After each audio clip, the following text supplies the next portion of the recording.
नमस्कार, मैं हूं आपका अपना आरजे याकूब रेडियो मस्ती से।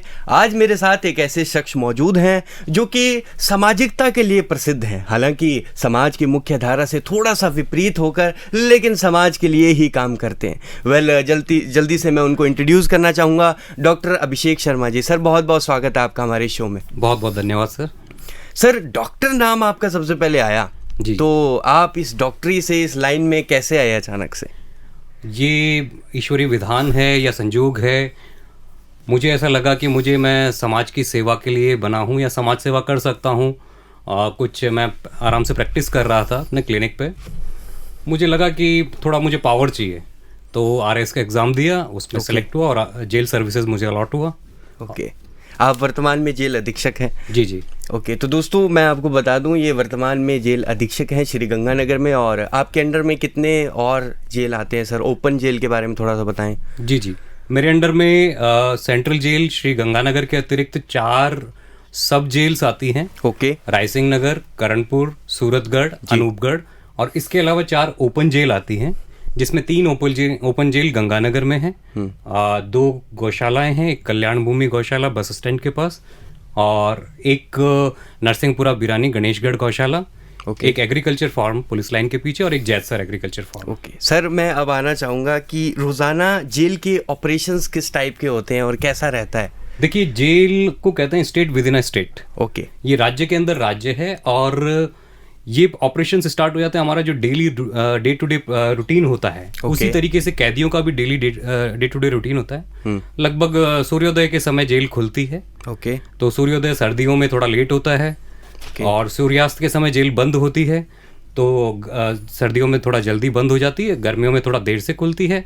जल्दी खुलती है और देर से बंद होती है। ओके। तो इस दौरान एक्टिविटीज़ को कैसे मैनेज किया जाता है? एक्टिविटीज़ जैसे स्टाफ की तो 3 शिफ्ट्स लगती हैं। ओके। और उसमें सुबह जेल खुलने में के बाद में नाश्ता और चाय बंटने के बाद में खाना लगभग 11 बजे तक बढ़ जाता है। 11 बजे जेल बंद हो जाती है, 11 से 3 बजे जेल बंद रहती है। 3 बजे के बाद में फिर से उनको चाय मिलती है, और लगभग 6 बजे तक सूर्यास्त से पहले उनको खाना वितरित हो जाता है, और फिर जेल बंद हो जाती है। ओके। अकॉर्डिंग टू यू, आपके अनुसार एक जेल अधीक्षक यानी जेल सुपरिटेंडेंट की क्या महत्वपूर्ण भूमिका रहती है और सबसे इम्पोर्टेंट काम आपको क्या लगता है इस दौरान? देखिए, जेल जब भी कोई भी बात होती है अपराध की, बात की जाती है उसकी किसी भी कि वो उसको जेल, इस फला अपराध में उसको जेल में पहुंचा दिया गया। ओके। उसके बाद में उसका कोई भी सुध नहीं लेता, या उसके बाद में उसके कई बार परिजन भी आना बंद कर देते हैं। वहीं से स्टार्ट होता है जेल अधीक्षक का रोल। हम परिजन की भूमिका निभाते हैं उसके, हम उसके मार्गदर्शक की भूमिका निभाते हैं उसके, हम उसके सुधारात्मक साथी की भूमिका निभाते हैं, उसके गाइड की भूमिका निभाते हैं, और इस तरीके से हम उसके सर्वांगीण विकास में महत्वपूर्ण योगदान देते हैं। ओके, बहुत बढ़िया सर। वर्तमान में एआई का दौर भी चल रहा है, आर्टिफिशियल इंटेलिजेंस से कितने सारे ऐसे जघन्य अपराध हैं वो भी किए जा रहे हैं। तो इन एआई को जोड़कर हर चीज़ को ऐसे मैनेज कर टेक्नोलॉजी का जो यूज़ है वो कैसे किया जाता है जेल के अंदर प्रिजनर्स के लिए?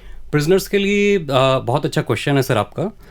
प्रिजनर्स के लिए जो अभी नए नए रिफॉर्म्स हो रहे हैं जी, उसमें जैसे एक पिक्स टेक्नोलॉजी का प्रिजन इनमेट्स कॉलिंग सिस्टम है। ओके। उसके तहत उसको डेली के 5 मिनट अपने परिजनों से बात करने के लिए मिलते हैं। ओके। तो इन्वेडर्स टेक्नोलॉजीज कंपनी के तहत राजस्थान का सरकार का एमओयू है जेल विभाग का। उसके तहत अब 1 बार से अब 3 बार तक कर सकते हैं वो बात।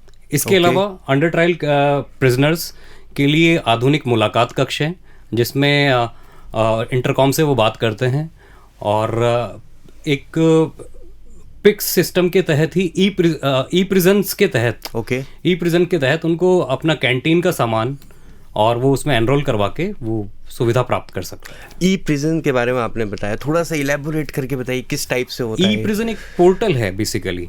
उसमें बंदियों की पेशी से लेके उसके सभी डे टू डे रूटीन में जो भी उसको पेशी है और आवश्यकताएं हैं वो उसमें एंट्री होती है। उसका पूरा रिकॉर्ड वो जेल में रहने से लेके उसकी विभिन्न किस किस जेल में रहा है, कौन कौन से अपराध हैं, वो आपको मिल सकते हैं, एक क्लिक पे मिल सकते हैं। सर आपके अनुभव के अनुसार बहुत सारे ऐसे क्रिमिनल्स भी आते हैं जो बहुत सीवियर क्राइम किए होते हैं जिन्होंने, और इस दुनिया में बड़ा एक नाम होता है उनका, तो बड़ी गैंग्स होती है उनकी, जब जेल में जाते हैं तो वो अपनी एक गैंग क्रिएट कर लेते हैं। जी जी। तो उसको कैसे मैनेज करते हैं उन गैंग्स को? क्या उनके लिए एक अलग विधान होता है या उनको कहीं अलग रखा जाता है? तो किस टाइप से होता है, थोड़ा सा बताएं। देखिए, बेसिकली हर व्यक्ति में दो तरह के व्यक्ति होते हैं, ये मेडिकल साइंस कहता है। बिल्कुल बिल्कुल। और हम हमारे पुराणों में, पुराने प्राचीन ग्रंथों में भी जाएं तो हमने पढ़ा है कि साधु वाल्मीकि और डाकू वाल्मीकि एक ही व्यक्ति के रूप है जी। तो ये सुधार की संभावनाएं हमेशा बनी रहती हैं जी। और निदा फाजली का एक शेर मुझे याद आता है। क्या बात है, क्या बात, ज़रूर सुनाएं। हर आदमी में होते हैं 10-20 आदमी, जिसको भी देखिएगा बार बार देखिएगा। वाह वाह। तो एक व्यक्ति को हम किस तरीके से उसका साइक को पढ़ के, उसमें एक अलग अलग एबिलिटीज़ होती हैं। हर व्यक्ति अपने आप में अनूठा है, उसके जैसा कोई और नहीं है। ये हम प्रिजनर को प्रैक्टिकली, पर्सनली मैं उसको एहसास दिलाता हूँ कि आप अपने जैसे अनोखे हैं। इसके लिए हमारे अलग अलग प्रोग्राम्स करवाते रहते हैं, कल्चरल प्रोग्राम्स कराते रहते हैं। गंगानगर में संस्थाओं की कोई कमी नहीं है। दीवाने fans club, R D Burman fans club, अलग अलग संस्थाओं के म्यूजिकल प्रोग्राम्स करवाते रहते हैं। बुद्धा म्यूजिकल ग्रुप है, और आप जैसे लोग आ जाते हैं तो फिर अरे वाह, क्या बात है, क्या बात है। ठीक है, हमारा काम और आसान हो जाता है। जी सर, आपके अनुसार एक अत्याचारी प्रिजनर्स जो होते हैं उसकी मेंटल हेल्थ जो होती है वो ठीक नहीं रहती है, कैसे उन्हें सुधारा जा सकता है? आपके अनुभव के अनुसार भी थोड़ा हमें बताएं। देखिए, मेंटल हेल्थ एक बहुत उसको कहेंगे विविड टर्म है। उसमें उसका स्पेसिफिक अगर हम उसको डिफाइन करें तो वो सबके लिए अलग अलग होगा, क्योंकि वो फिजिकली रूप से जेल में है। बट मैं ये कहूँ कि एवरीबडी इज इन प्रिजन, तो कोई अतिशयोक्ति नहीं होगी, क्योंकि हम ये एक छोटे से मोबाइल की कैद में हैं। बाहर जो लोग हैं उससे बाहर नहीं निकल पाते। तो अच्छी बात यह है कि वो इस कैद से दूर हैं। अंदर जो प्रिजनर्स हैं वो इस कैद से दूर हैं, तो वो उनको जो काम अच्छा लगता है वो हमको एनालाइज करना होता है, उनको उसमें एंगेज रहें तो उनकी मेंटल हेल्थ ठीक रह सकती है। क्योंकि मेंटल हेल्थ को ठीक करने का सबसे अच्छा तरीका यही है कि जो भी उनकी हॉबीज हैं, जिस काम में वो रिक्रिएशनल एक्टिविटीज अच्छी तरीके से परफॉर्म कर सकते हैं, उस काम में उनको एंगेज रखें और उनके इस कार्य कुशलता का उपयोग सरकार के लिए भी सफल रूप में लिया जा सके, मूर्त रूप परिणति हो सके। ओके। इस दौरान जब वो क्रिमिनल्स होते हैं या प्रिजनर्स होते हैं जो भी जेल के अंदर हैं, जी। उनके लिए स्किल डेवलपमेंट या एजुकेशन डेवलपमेंट के लिए क्या क्या प्रावधान जेल के अंदर से किए जाते हैं? जी बिल्कुल, हमारे DG sir Shri Govind Gupta ji, ADG sir Rupinder Pal Singh ji और आईजी सर विक्रम सिंह कर्नावत जी के गाइडेंस में RSLDC द्वारा, सरकार के द्वारा अलग अलग कार्यक्रम करवाए जा सकते हैं। राजस्थान कौशल विकास एवं आजीविका विकास निगम के द्वारा अलग अलग संस्थाओं से उनको कुकिंग का, ब्यूटी पार्लर का, ब्यूटिशियन का, टेलरिंग का इनका कोर्स इलेक्ट्रिशियन का कोर्स करवाए जाते हैं, ट्रेनिंग दी जाती है। इसके अलावा कुछ संस्थाएं गंगानगर में भी हैं, जैसे जैन ITI के सहयोग से हम करवा रहे हैं कुछ काम।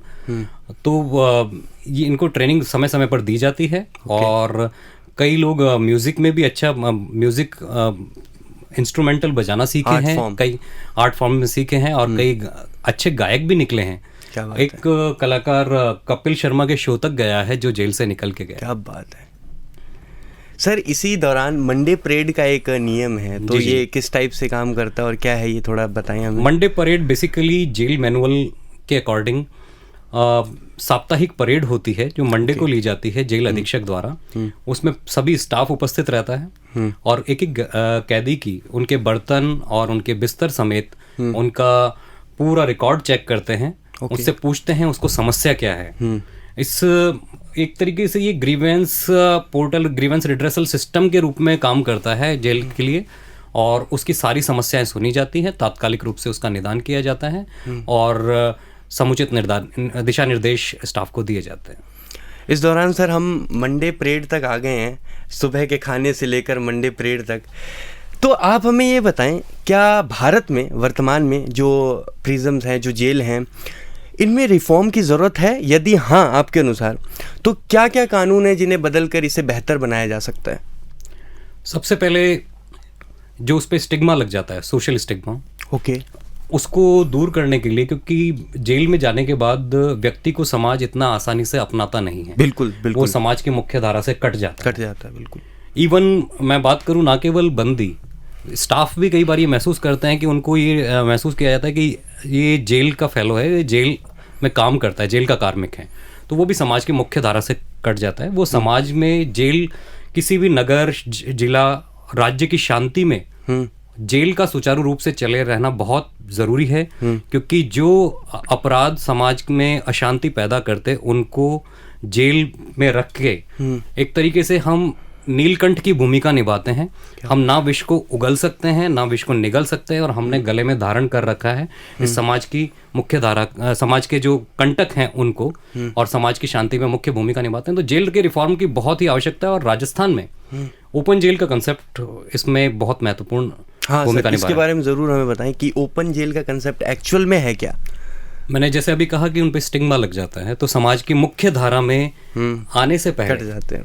आने से पहले उसको, जिनका आचरण अच्छा होता है, कुछ विशिष्ट प्रतिबंधित धाराओं को छोड़ के कुछ धाराओं में जो वो सजा याफ्ता बंदी हैं, उनको एक कमेटी के द्वारा, जिसमें रिकमेंडेशन जेल अधीक्षक द्वारा होती है, एक कमेटी डीएम महोदय के अध्यक्षता में बैठती है, उनके द्वारा गृह विभाग को जाती है, और आईजी साहब, डीजी साहब उसकी अध्यक्षता करते हैं, और हमारे सचिव होते हैं, और फिर वो रिकमेंडेशन ओपन जेल की जाती है। ओपन जेल में जो रिकमेंड होते हैं उनका, क्योंकि समाज, वो जब ओपन जेल में जाएगा तो एक प्रेस्क्राइब्ड काम दिया जाएगा उसको, एक फॉर्मेट में काम दिया जाएगा, और वो समाज वहाँ अपने परिवार को रख सकता है।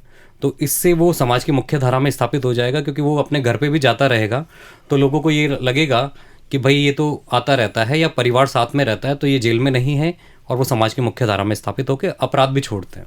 ओके सर, इस दौरान कई बार क्या होता है कि कोई क्रिमिनल है, वो एक्चुअल में क्रिमिनल नहीं है, तो कल्प्रेट है, उसकी जगह सजा जो है उसे हो जाती है, लेकिन जो विक्टिम होता है वो बच जाता है। जी। तो आप जब वो जेल में आता है, कैसे उसको देखते हैं कि यार इसने जो है अपराध नहीं किया है, या फिर इसको धक्के से जो है जेल में लाया गया है? सबसे पहले वही बात है, साइकोलॉजी से पता चल जाता है, और उसके जो केसेस हैं, कोर्ट का जो आदेश है वो सबको मान्य होता है, परंतु अपील करने का अधिकार उसका अधिकार है, और हम कस्टडियन की भूमिका निभाते हैं।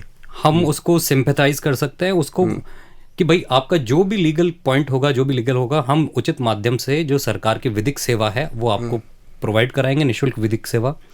उसके अलावा proper channel, through proper channel आपका जो भी समस्या है वो आप हमको दीजिए, हम कोर्ट तक पहुंचाएंगे, और आपकी बात सुनी जाएगी और करवाते हैं हम। ओके सर, अब मैं आपके ऊपर आता हूँ। बहुत सारे हमने जेल की बात की, बहुत सारी बातें की। आप अपने आप को, जैसे आपने शुरुआत में एक बहुत बेहतरीन शेर कहा था कि हर आदमी में होते हैं 10 आदमी, तो 10 तो नहीं लेकिन 2 तो मुझे लगता है होते ही होते हैं। तो आप as a normal Abhishek Sharma अपने आप को कहाँ देखते हैं, और एज ए जेल अधीक्षक अपने आप को कहाँ देखते हैं?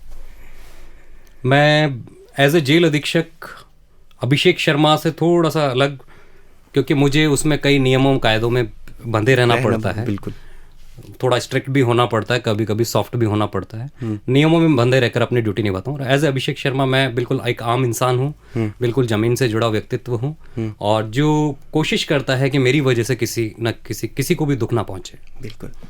तो टॉक विद रेडियो मस्ती के एपिसोड में आज डॉक्टर अभिषेक शर्मा, जो कि जेल अधीक्षक, जेल सुपरिटेंडेंट हैं, वो हमारे साथ में मौजूद थे। सर, कैसा लगा आपको हमारे शो में आकर? मुझे बहुत अच्छा लगा, और मुझे यहाँ की जो पॉजिटिव वाइब्स है वो भी काफ़ी अट्रैक्ट कर रही हैं। मैं यही चाहूँगा कि मस्त रहो मस्ती में, और रेडियो सुनते रहें, रेडियो FM मस्ती 89.6। बहुत बहुत धन्यवाद सर, थैंक यू सर।